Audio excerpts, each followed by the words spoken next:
है my YouTube family, कैसे हैं आप लोग। उम्मीद है कि आप सबकी पढ़ाई अच्छी चल रही होगी।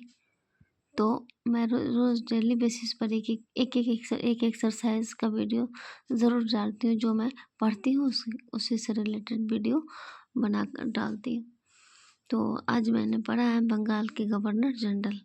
तो फिर चलते हैं। वॉरेन हेस्टिंग्स 1774 से 85 रेगुलेटिंग एक्ट के तहत वॉरेन हेस्टिंग्स को बंगाल का प्रथम गवर्नर जनरल बनाया गया। इसे भारत का प्रथम गवर्नर जनरल भी कहा जाता है। इनके काल की प्रमुख घटनाएं निम्नलिखित है। तो वॉरेन हेस्टिंग्स को भारत का प्रथम गवर्नर जनरल भी कहा जाता है। ये भी बीपीएससी में क्वेश्चन आ चुका है कि भारत के प्रथम गवर्नर जनरल कौन थे। तो वॉरेन हेस्टिंग्स थे। रेगुलेटिंग एक्ट के तहत वॉरेन हेस्टिंग्स को बंगाल का प्रथम गवर्नर जनरल बनाया गया। यहाँ भी एक क्वेश्चन है, किस एक्ट के तहत वॉरेन हेस्टिंग्स को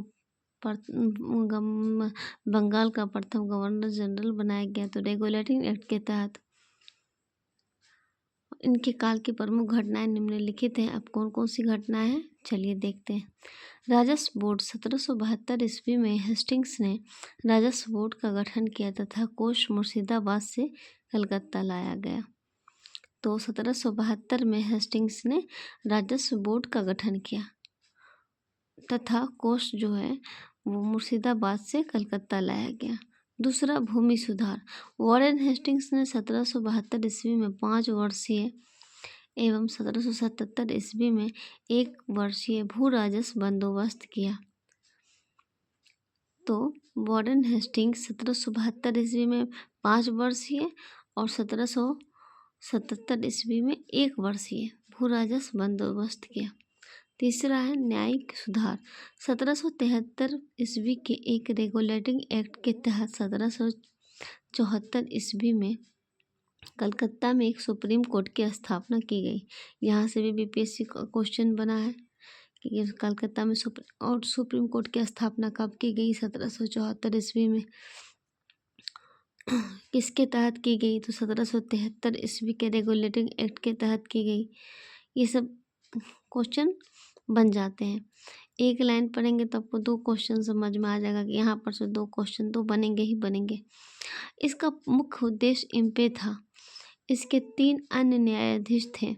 देखिए यहाँ भी क्वेश्चन बने हैं कि रेगुलेटिंग एक्ट के तहत जो सुप्रीम कोर्ट की स्थापना की गई थी, तो इसके बंगाल में कलकत्ता में इसके 3 अध्यक्ष थे। कौन कौन अध्यक्ष थे, अध्यक्ष के नाम की भी नाम बताएं।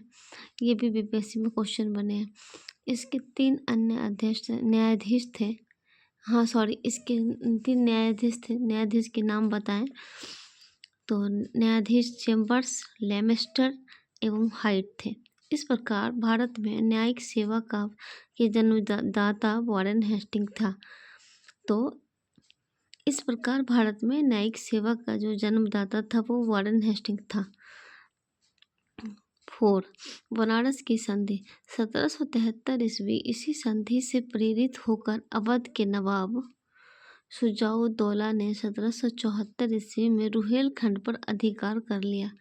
तो किस संधि से प्रेरित होकर शुजाउद्दौला ने 1774 ईस्वी में रुहेलखंड पर अधिकार कर लिया, तो बनारस की संधि से प्रेरित होकर अवध के नवाब शुजाउद्दौला ने 1774 ईस्वी में रुहेलखंड पर अधिकार कर लिया। 5वां फैजाबाद की संधि 1775 ईस्वी। इस संधि के द्वारा अवध के बेगमों की संपत्ति की सुरक्षा की गारंटी दी गई। किस संधि के द्वारा अवध के बेगमों की संपत्ति की सुरक्षा की गारंटी दी गई, तो फैजाबाद की संधि के द्वारा। इसी संधि के द्वारा बनारस पर अंग्रेजी सर्वोच्चता स्वीकार कर ली गई। 6 एशियाटिक सोसाइटी ऑफ बंगाल। चलिए देखते हैं एशियाटिक सोसाइटी ऑफ बंगाल क्या। 1784 ईस्वी में विलियम जोन्स ने कलकत्ता में इसकी स्थापना की। एशियाटिक सोसाइटी की स्थापना कहाँ की, कलकत्ता में। किसने की, तो विलियम जोन्स ने 1784 ईस्वी में की। देखिए एक लाइन को पढ़ने से 2 को 3 क्वेश्चन बनते हैं। इसके द्वारा अनुदित पहली पुस्तक भगवत गीता बिल्किस द्वारा एवं दूसरी हितोपदेश थे। देखिए कौन कौन सी पहली पुस्तक थी भगवत गीता एवं दूसरी थी हितोपदेश। 7वां है नंद कुमार पर अभियोग। 1775 ईस्वी नंद कुमार मुर्शिदाबाद का भूतपूर्व दीवान था। इसने वॉरेन हेस्टिंग्स पर आरोप लगाया कि मीर जाफर की विधवा मुन्नी बेगम से अल्पवयस्क नवाब मुबारिकुद्दौला का संरक्षक बनने के लिए वॉरेन हेस्टिंग्स ने 312 लाख रुपए घूस लिए। हेस्टिंग्स ने एमपी की मदद से जालसाजी के मुकदमे में नंद कुमार को फांसी पर लटका दिया। देखिए नंद कुमार को फांसी पर किसने लटकाया? हेस्टिंग्स ने लटका दिया।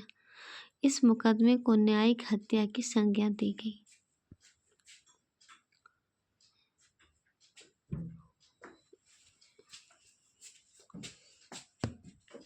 तो इस मुकदमे को न्यायिक हत्या की संज्ञा दी गई। तो हम लोगों ने एक टॉपिक को देखा, एक टॉपिक को सिलेक्ट किए थे, इसी टॉपिक से रिलेटेड मैंने एक एक्सरसाइज क्या रिवीजन किया, तो सोचा कि चलिए आप लोगों के लिए एक वीडियो बना देते हैं। तो फिर आप कमेंट बॉक्स में ज़रूर बताएंगे कि ये टॉपिक कैसा लगा आप लोगों को। Thank you, bye.